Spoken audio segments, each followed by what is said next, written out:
Welcome back to yall-itics here, guys. Back in the yall-itics lounge, and Wheeler has built a wall between us here. I have. Dude, It's what's going about on, time.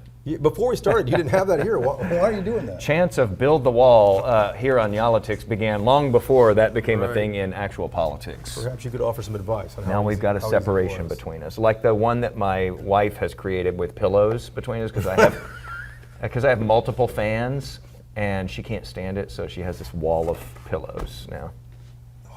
Yeah. I don't know if Mrs. Wheeler would approve of that conversation. I don't think she would. On this podcast. So I'll let you pass on that one. Hey, I bought the beer last night at 10 o'clock after I left my kids' soccer practice. Oh, okay. And of course, I went to the fruit section for you, and this is from Allstadt from Fredericksburg. Wow, I've never heard of a Radler. A peach. A peach Radler. And it has a very German-looking can, too. I'm impressed. Yeah, Fredericksburg is, that brewery is fantastic. You bought the good stuff. I always buy you the good stuff. And you shook it too, didn't you? I should have. That wasn't planned. I have a Texas Pilsner. I'm a Pilsner fan, so this is Stubbs from Lakewood Brewing in Dallas. This is very peachy. Is it good? Yeah, don't they, I think they grow peaches in Fredericksburg, do they not? I don't know, I thought it was East Texas. No, I think Fredericksburg is known for its peaches. Am I gonna have to look this up? Yeah. I live in Kaufman County. There's a It's near Terrell, right? This is our producer Dylan going behind the camera. Hold on, just real quick. I'm going to look this up. You need to put a microphone on you because Wheeler's now going to pause the entire podcast here. No, I mean I can still talk. To find out where the peach capital of Texas is. I am capable of talking and typing at the same time. Where is the peach capital of Texas? Things to do in Fredericksburg, Texas. Peaches. Fredericksburg, Texas, well known for the fresh Texas peaches, peach orchards and peach stands that line the roadsides. Some of us go to Fredericksburg sometimes, Whiteley, for more than just the drinking tours. No, they are well known for their peaches, and it is very prominent in this. And I'll tell you what. That makes sense then. I would have this beer alongside a warm, steaming bowl of peach cobbler. That would be amazing. Wow. Just peach overload. Once again, you put up a left turn. I don't know which way to go on. Another wall. In this podcast. If people want to visit a peach orchard in North Texas, there is Ham Orchards in Terrell, Texas. Okay, Terrell, Texas too, if you like peaches, but it pops up right away as one of the things to do in Fredericksburg. Yeah, and your search parameters were where to pick peaches in Fredericksburg, probably, right? at Grandma's house. But our focus is not not the hill country.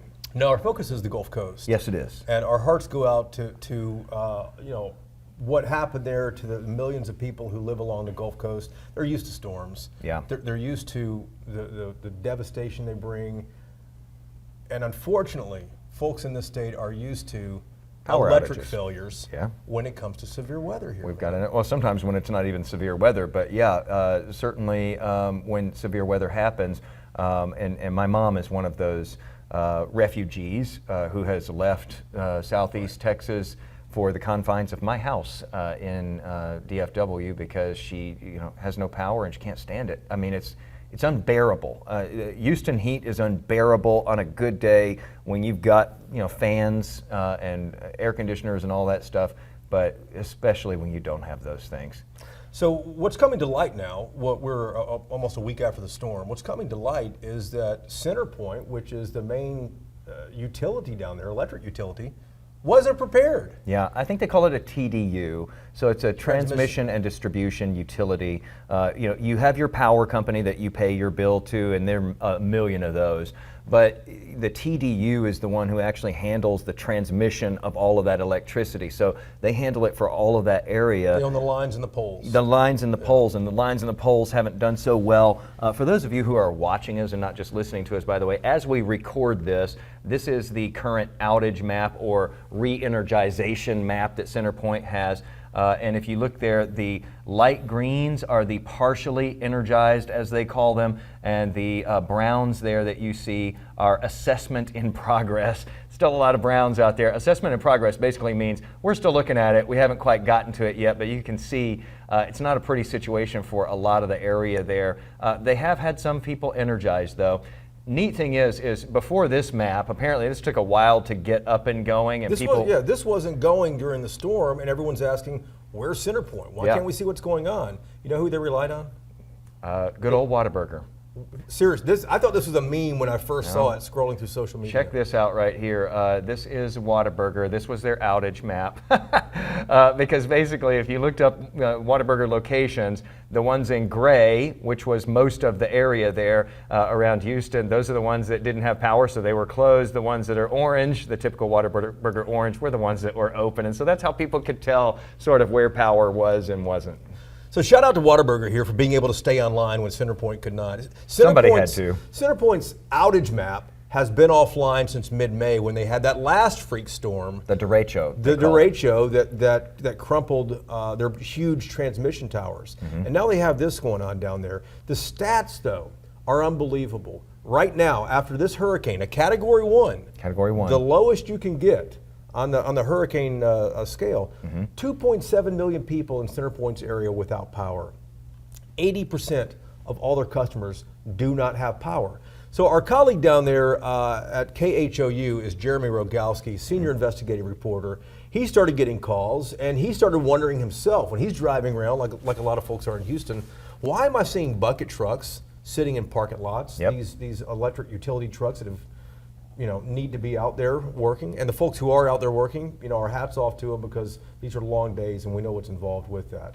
He started seeing these and he started wondering, why are so many sitting over there? And to CenterPoint's defense a little bit here, these are mammoth things to take on, especially when you're dealing with such a wide area. But the question goes to, what was your preparation? Because we understand things being kind of wild, but you try to take out as much of that wildness in the preparation, the planning beforehand, not waiting until afterwards where people are sitting in parking lots while you're trying to figure out what's going on. But is that what was happening? Well, that's what Jeremy was kind of setting out to find out. And Jeremy was, and what he discovered in some of his reporting, if you're listening to this from the Houston area, he discovered in his reporting that normally, a lot of utilities plan and call neighboring states and say, hey, we got a hurricane or we have a bad storm on the way.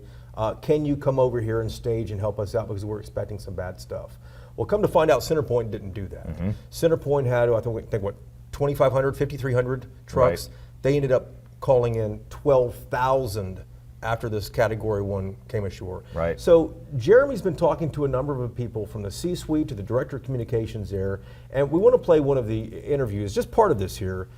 This is with Alicia Shoddy. She is the spokeswoman for CenterPoint Energy, and Jeremy's asking her questions. What was the plan before Hurricane Beryl came ashore? Because this was not a surprise. Here's what she said. Before the storm hit, we had a plan in place and had already requested crews to join us. After that storm hit and we saw the damage that resulted, we made additional calls. So we still have those additional crews that we've requested coming to join us in this area and traveling from various states. So CenterPoint, correct me if I'm wrong, made 2 requests. One prior to the storm for outside help. How many thousands of personnel was requested in that first go-around? In the first go round, we had roughly 2,500 resources that were requested. And we arrived at that number due to what was projected and the information that we received by engaging various storm experts, looking at how the storm could potentially impact the area, and felt confident that that was the number of resources that we would need. Now we know about the unpredictability that comes with storms, and that's something that happened with Hurricane Beryl. While we knew it was headed this way, the true impact was not known until after. So we quickly then made the assessment that we would need additional help. And so thankfully, we've got a lot of utilities that have answered that call, and we're very appreciative of them coming to assist us in our efforts. Did CenterPoint underestimate the need for the amount of personnel to get this job done and done quickly? Again, I think what the case was is we relied on information that we had at the time. And so we appropriately prepared for what the event felt, what we felt the event would be. You obviously have been talking with, executive level, C-suite personnel, your colleagues at the company. Collectively, answer me this on behalf of our viewers. What could CenterPoint have done better with Hurricane Beryl? I think that, again, we created a plan. And when we identified that we needed additional resources, we ramped up that plan. I think that we will try our best to continue to proactively communicate to our customers, but as mentioned, there's more specific information that we can provide, and we are working to get there. We are in the first full day of restoration following this significant event as you know, over 2 million customers, nearly 80% of our customer base being without. So we do need some time and understand that, you know, we're in a situation where people are without a critical service, but we need the time to gather the information so that when we can inform folks, we try to do so and be as accurate as we can. So we are trying to collect information and provide it. There's always opportunities for improvements, and we will work to resolve any issues that we encounter, but continue to serve our customers to the best of our ability. So what are those opportunities for improvement? We previously spoke that in past hurricanes, CenterPoint had pre-staged out-of-town help nearby so that as soon as danger passed and the storm moved through, they could immediately hit the ground. The facts are the facts. Outside, excuse me, CenterPoint outside help really has gotten out of the gate a half day late. So I do want to clarify on one particular point. Sorry for interrupting you, but want to clarify that one particular point. While we did not have our crews that we had requested staged in Houston, we did have them in nearby locations so that once the storm passed, they could help with the response. And then as soon as it was safe to do so, be closer to our area. But safety is a top priority. So that was a major factor in exactly where we had these crews so that they were not in danger as the weather was coming through our area. So I did want to clarify that one point. While they were not in Houston, they were in nearby locations so that as soon as it was safe and Hurricane Beryl was out of the path of travel, they could make their way in. I appreciate that. Where were those nearby locations? Jeremy, again, factual information that I can look into and get back to you on that. But I do know that, and I wanted to clarify that point for you, that they were nearby so that as soon as it was safe to do so, they could come in and start helping with restoration. I understand that, ma'am. You are the director of communications for this company. You just made a statement. I'm asking you to provide further corroboration of that statement. Your statement was those crews were nearby. I simply asked where nearby. Were they in Beaumont? Were they in Corpus Christi? Were they a half an hour away? Were they 4 hours away? That's a fair question, and your paying customers deserve an answer. It is, and let me get that information and get back to you, and then you can report that back. I don't have that information available to me, but I will get it and report that back to you. In closing, what do you tell your customers in this footprint that have been affected? You have elderly people, you have folks with small children, infants. The heat index is well over 100 degrees. Please, this is an opportunity to shoot straight with the public and your customers. Do you owe them an apology for how you handled this event? I think what I would say for our company is that we have a lot of dedicated folks that work for this company that are working around the clock to get our folks' power restored. And we understand that there are situations where we have folks with medical issues, health conditions, as you mentioned, elderly, and really just the everyday person where the current situation is not ideal. And we understand that. I myself and many of the other people that are working, a lot of our folks in the field working 16-hour days don't have power either. And so we understand the work that's ahead, the critical work that we're trying to get done as safely and as quickly as possible. And while I know that patience is thin at this point, we do appreciate that our customers, can hopefully understand that while we are experiencing challenges as we would in any event, maybe not always the same, as every storm is not the same, we're doing everything that we can to get our customers restored. To be clear here, though, having a lot of dedicated folks and working hard and then apologizing are two totally different things. You can have both things be true. You can apologize and so maybe that may not have sat well with some people, but there's also a good chance that most people in the Houston area never heard or saw what she had to say because they don't have power. Yeah. That was Alicia Shoddy, the spokeswoman for CenterPoint Energy. Jeremy's talked to her. Jeremy's talked to a number of other people too with CenterPoint. He's even gone out and done some of his own tests, which we're about to hear from in just a moment. And some of the things he found are unbelievable. How he sat in parking lots watching these trucks, these linemen who came in, who are getting paid a lot of money, wait for hours to get any orders on where to go, waiting to find out where they are needed to go to help restore power. So he's been working these doubles every day, keeping up with all of this, trying to be a voice for people in the Houston area. And on top of working those doubles, he actually carved out, we told him it was going to be 10 minutes of his time. We never just take 10 minutes. And why don't we take 10 minutes? Wheeler's questions. Wheeler's questions alone are 10 minutes, and I didn't warn Jeremy. So Jeremy's portion here is about 10 minutes, but it's an insightful interview, I think, right now that I hope folks in the Houston area can hear. And I hope lawmakers hear this, because why does Texas keep having trouble with electricity? This is the energy state, and what happened in Houston is another indication that we don't have things right in this state. This is more than just the problem. Again, in CenterPoint's defense here, or in any utility's defense, this is more than just a problem with a single utility. And if it is just a problem with a single utility, should all of that responsibility and all of that power be held by a single utility? Yeah. Let's hear from Jeremy here. Hey, Rogo, good to see you again, man. Let's start out with how you and your family are doing first, man, because I know everybody's been in the dark. It's hot down there. Everyone's exhausted. What's life like for you guys right now, man? People are hurting. There's no doubt. Our entire neighborhood is out of power, has been for several days. And you drive around and it's just very apparent. I think more than half the traffic signals down here in Houston are either completely out or flashing red. So the already congested Houston traffic is like exponentially worse right now. People are struggling, and there's no relief from the heat in sight. Every day is 104, 105, 106 degree heat index. And Jeremy, I think that, we definitely want to get into some of your reporting that you've been doing this week. It has just been stunning, some of the stuff that you've been revealing.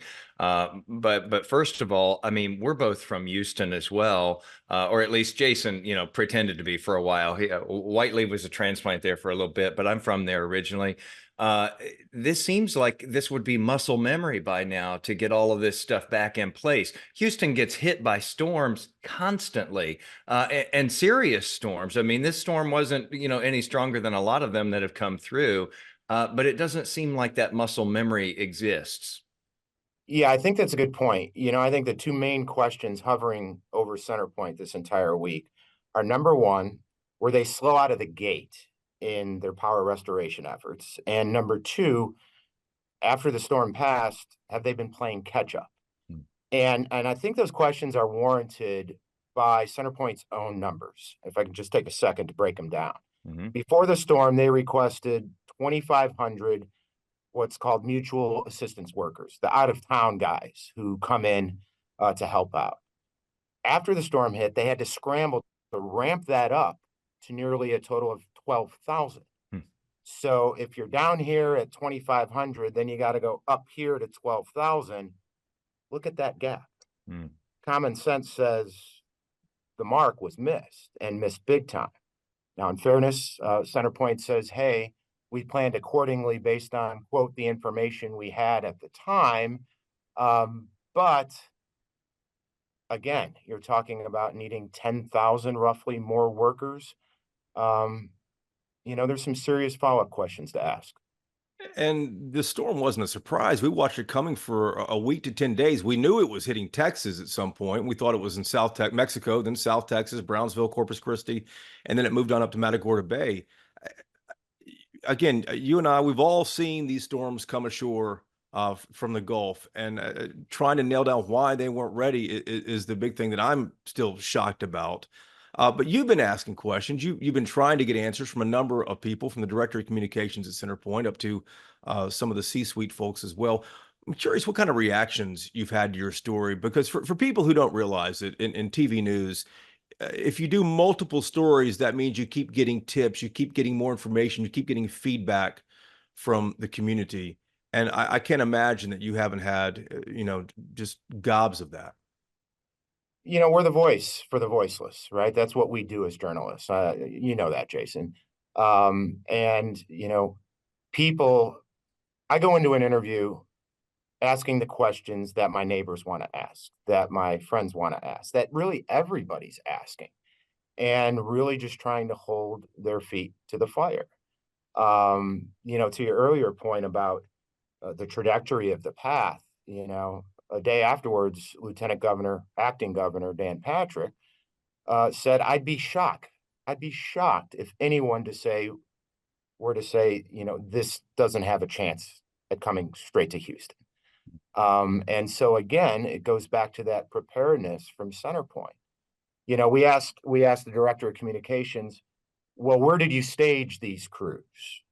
And, you know, because they weren't in Houston. Everybody that first day, guys, that afternoon, the storm had passed about noon, 1 o'clock. Everybody said, where are the trucks? I haven't seen a truck. Where are the trucks? And the answer was, there were no outside trucks Monday. And so CenterPoint only had their local crews, about 1,500, and they were waiting for the cavalry to come in. And so by CenterPoint's own admission, you know, they were a half a day late out of the gate. You know, even when all those trucks arrived from out of town, though, Jeremy, you all did this brilliant thing where you went to these different staging areas and essentially saw workers sitting still for hours and trucks parked for a good chunk of the day as people were waiting for marching orders. Can you kind of walk through that a little bit? Yeah, so this was a snapshot. This was kind of a unscientific exercise, right? But you know, in past storms, I would notice, my friends would notice, family would notice, hey, there's all these trucks over at such and such parking lot at the mall or at the high school or wherever they were staged. And why aren't they out in the field? Obviously, you can't cut down trees and repair lines in a mall parking lot. You have to get out to the field. Right. So in short, we had eyes on 3 sites. One up northwest of Houston, one west Houston, one down in Galveston. And it was actually an out-of-state lineman who had driven 1,200 miles to answer the call for help, and he agreed to help us. And long and short of it, you know, one of the sites, we got there at 8 o'clock. It took 11:30 for 2 bucket trucks we had sort of isolated on to get out the door. And then a tree trimming truck, it took till almost 12:30 to get out. And by the time that truck got on site, the first tree branch was cut at like 1:18 in the afternoon. So we got there at 8, and that little snapshot, the first tree branch is cut at 1:18. That's 5+ hours before any measurable work was done. Now, we're not saying that this is, you know, was repetitive throughout the 18 staging sites, and CenterPoint says this is not the norm. This would be the exception. But I think it was an illuminating look at just, you know, what goes on and some kind of pulling back the curtain to say, okay, this is maybe why it's taking so long to get people restored. 4 or 5 hours to get them out the door. You know, let the viewer decide on that. But I think common sense and logic says that's inefficient. I'm sure a lot of folks in Houston are calling for heads to roll at CenterPoint. I saw some graffiti, I think it's on I-10 near downtown, that said Center Pointless, Yeah. which kind of made the rounds on social media. You got a moment to ask Acting Governor Dan Patrick a few questions in a press conference in Galveston. Obviously, the mode they were in right then was kind of search and recovery, making sure everyone is okay and trying to get power restored. But you asked him, what do you think that the state can do to hold CenterPoint accountable? What was his reaction to that? Well, at first, he said CenterPoint will have to answer for themselves. And I pressed. And I said, listen, yes, it's a private company, but they are a public utility. And there is regulatory oversight by the PUC, the Public Utility Commission of Texas. And the lieutenant governor, then acting governor, picked up on that. And he said, yes, we will essentially ask the PUC, you know, for a full post-event analysis. And I think if there is any real change to be made, and this is more down your all's alley, covering politics regularly, is that's where it's going to have to happen. Because, you know, otherwise, you know, who has any teeth in you know, putting CenterPoint under the microscope? We'll see, right, when the dust settles. Obviously, we got to get the lights back on first. Yeah, because ultimately here, I mean, here we are. I'm in Dallas right now. In one of my bedrooms right now is my mother, because she is a Houston resident. She doesn't have power like so many others, and no timeline for when it will be back either. She checks every day. And I was concerned about her and wanted to get her out of there because ultimately, Jeremy, and I'm sure that you've encountered this. This is a safety issue. This is a health issue for a lot of folks. This is dangerous. I mean, we talk about being uncomfortable and not having AC and so forth. If you're living in parts of Canada, that might be a creature comfort. When you're living in Houston, Texas, and it's July, it is a necessity. Without a doubt, it has moved from inconvenience to serious life safety. You have, CenterPoint customers who are elderly. You have CenterPoint customers with various medical conditions. We talked to a couple, they had 2 young daughters. One was near 4, one was 4 months old. Hmm.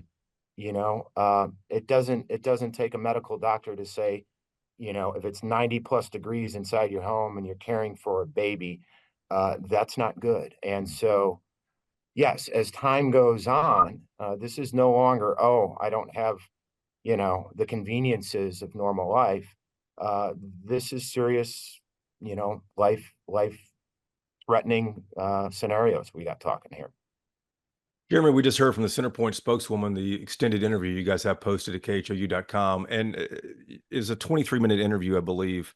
I was surprised at a number of things she said. The first thing is that she did not take the opportunity to apologize to customers, even with something as simple as like, we could have done better. Hats off to the guys in the field and the bucket trucks, and thanks to all the folks who have come in. We're gonna, go back to the drawing board and figure this out. And then I was really struck that she couldn't say what CenterPoint needs to do differently next time.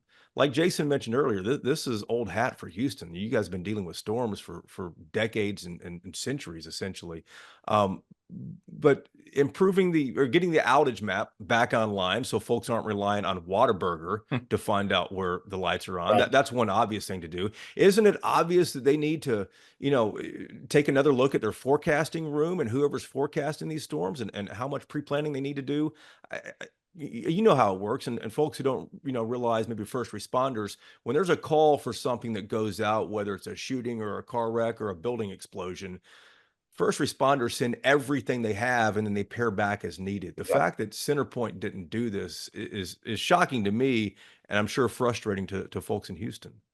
Even more so, Jason, is after that interview with the director of communications, the head PR person, we then talked to a company executive, and I asked them the same question 2 days later. Would you have done anything differently? And he said no, Hmm. and dug his heels in. And I remember there was a police chief here a while back, Charles McClellan, said, "You know what? If we mess up, we're going to fess up, and we're going to fix it." Hmm. Clearly, that has not been the mindset that we're hearing from CenterPoint. Ultimately, the public, will decide, but the court of public opinion, unfortunately, doesn't have any sway here. They are not elected leaders. They're not elected. You can't go to the ballot box and vote the CEO out of office of CenterPoint. They're their own, company. And so, yeah, I was struck too at the tone from the get-go and the continued tone that, hey, what we did, we're comfortable with in CenterPoint's eyes. And I think a lot of people are questioning that as well. Jeremy, I thought it was interesting that you even teed this up. I mean, it was like sitting there on a silver platter where, and you're not asking to be, hard on anybody. You're almost asking to give an opportunity here. Like, hey, do you think that you owe, the people here an apology for, what has happened, or would you like to say that to them or whatever? And you didn't get that. They didn't even give that. Yeah, I mean, they did kind of walk that back in subsequent interviews, the language a la, we empathize, we understand. Hmm. But yeah, initially, I was miffed Hmm. Hmm. by that reaction as well. Now, to be fair to CenterPoint here, they said that they've done something they've never done before, and that was to restore 1 million customers in 48 hours. That is great news. It's not great news when you still have, as many or more people who still don't have power, and you're going into days and days of, terrible heat. I think I'm struck by this, and I guess this is going to have to go back to state regulators as well. This was at one point, what was it, a Cat 5 storm in the very beginning, as it raked across, some of the islands in the Caribbean. I'm struck by how quickly our infrastructure here seems to melt, under something like this. This was a Cat 1 storm when it came ashore in Texas. Yeah, again, you would think that the Texas coast, especially, with Refinery Row there in Houston, this is a strategically important place. You would think that it would be sort of a more hardened place infrastructure wise, than what we've seen here. Yeah, and what we're hearing from CenterPoint is unlike the derecho event in mid-May, nearly 2 months ago, where, I mean, in my neighborhood, you had trees that had 3.5 feet diameter trees coming down, right? Mm. This wasn't so much that. It was more small trees and heavy limbs and big branches, but more of them. Okay. You Mm. didn't have those big high voltage transmission towers come crumpling down. CenterPoint saying it was more kind of the wires and poles level thing. And so that, and we're always thinking follow-up stories here. That goes back to what kind of maintenance? What is the maintenance record for CenterPoint? And we're starting to get some tips on that and don't have anything solid yet, but it's something fair to look at. If you have 100 trees, listen, Mother Nature is always going to win, right? Because that's the way Mother Nature is. But if you have 100 trees and maybe let's say, and I don't even know this number, 20 come down or branches come down. But what if you did better maintenance where they're not dangling over the wires? Can you cut that in half? Can you cut that in third? I don't know the numbers. But we're going to be taking a closer look at the maintenance record of CenterPoint. Um, because if a tree doesn't fall on a wire, the wire doesn't go down, the homes connected to the wire don't lose power.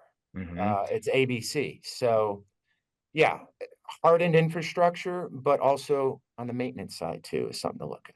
I would think that the state might be interested in some comparisons there because I know Encore, which is the sister sort of CenterPoint, for the North Texas region. This is the transmission and distribution utility that basically handles the lines and the poles. I know that Encore has been really proactive for the past several years. And in fact, they've, earned the ire of some people who are like, why are you cutting down those branches? Stop cutting down these trees. And, it makes the trees form kind of strangely in a big U around a power line because they don't want the branches anywhere above a power line. I do wonder what the comparisons are like when you start looking at these different transmission utilities around Texas because they sort of, develop their own plans there. But it could be useful in a place like Houston. And I would imagine that state regulators might want to look at, what have these different utilities been doing with regard to that? Because it can make a huge difference. Well, and one further, Jason, is what is the percentage of CenterPoint's footprint that wires are underground, okay, buried in the ground rather than above with your, old school poles and wires and trees? Mm-hmm. That's something else we want to look at, not only within Texas and the different TDUs, as you mentioned, the Encores, the Entergys and the like, but in other states. Mm-hmm. Miami, for instance, has a large percentage underground because they're in a bullseye. So again, there's a whole lot of follow-up here to do from an investigative reporter standpoint, and this is going to be a story that isn't going away anytime soon. And Jeremy, I know you have a lot more reporting to do. The last question I had for you here, just from what you've seen so far, is there anything clear that needs to be done that CenterPoint needs to do that you would tell lawmakers, hey, you guys really got to take a look at this, or the PUC, take a look at this. This is the evidence from our reporting. It's the pre-planning. It's okay. Common sense and logic would say, doesn't it make sense to go big early? And if extra crews aren't needed, you send them back where they came from rather than going small from the get-go and rolling the proverbial dice. And, you know, people a lot smarter than me who analyze this stuff will say, you know, it's a cost balance sort of equation. We talked to the one lineman who came from way out of state. He said, I'm making $100 an hour. You know, he also sat on the clock for about 4.5 hours before he even hit the road. And so multiply that by 10,000 workers. And, you know, I don't even know how many millions we're talking about. And so, you know, I think to answer your question is, do they have to file a plan before a big storm comes in? Do they have to submit something to this PUC that says, listen, we are requesting X thousand outside personnel, mutual assistance workers? Does the PUC have authority to sign off on that, to green light it? I don't know the answer to that. But clearly, there has got to be some lessons learned from this event. And it is going to be up to state leadership to step in. That's the only way. Yeah. And we will just see if that happens. It I hasn't think you're always in the past, as you guys know. I think you're making a great point there, Jeremy. And you know, it doesn't need to be all bottom up, and maybe it needs to be some top down too. You know, it seems like as a state, you know, the state might want to be interested in jumping in there and doing a little bit more, being a little bit more proactive as well, because, you know, we can't all just pin our hopes on a single utility to figure it all out and do it right and get the, you know, right things done when we have these big calamities like this, because too many people's, you know, lives and their health are hanging in the balance here. You're reporting those, I think, going to give regulators a lot to chew on this time around. Good stuff, Jeremy. Great work, man. I appreciate that, guys. Thanks for having me.